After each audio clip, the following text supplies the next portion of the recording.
Kier Starmer's resigned. What does it mean for the property market? Well, who else better to discuss this with Immanuel, Ezekiel, who's been in the property market for over 40 years, bought his first property at 19. He's now back from the UAE. Welcome, Immanuel. Thank you. Nice introduction. Thanks for coming. The last video that we did, obviously, we just went through like your background and amazing journey. And I know from your social media, you're quite outspoken when it comes to politics and the current government, what they've actually been doing. So Kier Starmer's resigned. What does it mean for UK property investors? So Kier Starmer has actually resigned. And what does that mean for UK investors? I think in the short term, nothing is actually going to change. Andy Burnham, we don't know what his policies are. We don't know what he stands for. But we've seen consecutive governments really not supporting anything to do with UK investors or UK landlords. Have made it more and more difficult. People are getting out in the market and the supply is drying up. And that's going to be forcing up rents at the same time. So in the short term, I don't think there's going to be any real change. Now, with the Labour government and actually successive Conservative governments under various prime ministers, they've actually ended up penalising landlords. Would you want to be a landlord at this moment? The honest answer, I don't want to be a landlord at this moment in time. I want to be in a country and a government that rewards risk and rewards people that are providing the much needed houses in this country that the government aren't providing. Private sector are providing the housing that the government should be doing, and we're being penalised for doing so. Now, with such an anti-landlords investor sentiment, do you think there's opportunities at the moment? There is huge amount of opportunity at the moment. There are landlords, older landlords, including myself, who's quite old, that are deciding to sell up. And those ones will create opportunity. You've got people coming into the market that are younger, that have the ambition, that have the drive.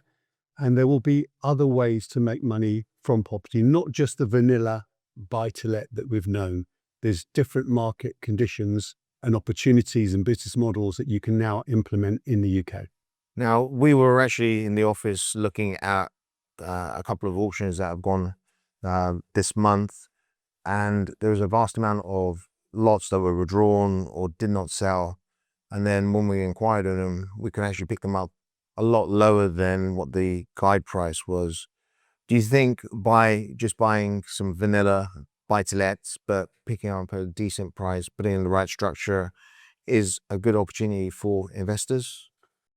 Anything that you can buy at really below market value, true below market value, will have an opportunity because your yield on acquisition, your yield on equity deployed increases dramatically. So yes, there's real opportunity. And if you can take into account your very high costs, purchasing, which is stamp duty and other costs, yes, there will be opportunity. Those people that are liquid and can actually get gearing and buy below market value, of course, there's an opportunity to create that yield that you need. Now let's just roll back the years. I'm at a 19-year-old Immanuel. Now you're in here, you want to get into property. What would you do right now?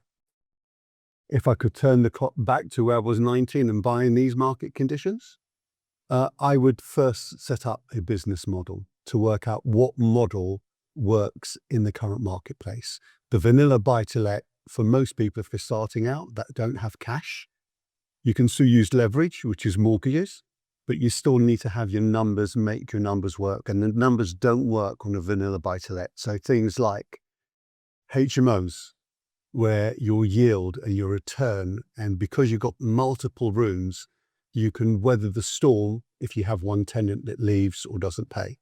Other business models like short-term lets, those are the kind of models that are working in the current marketplace where you can increase your yield dramatically. Now, just coming back to what Labour's actually done for investors, have they actually done anything since they've come to power? There was supposed to be a government that was going to build. Have we seen much building and seen some opportunities for people to actually invest in the housing market?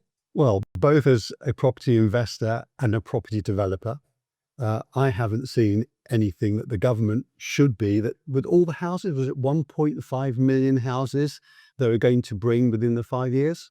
They haven't even really started building anything of that real magnitude. And again, putting it to the private sector, they're making it much harder to get planning through. In fact, lots of planning councils and planning officers are going into the private sector.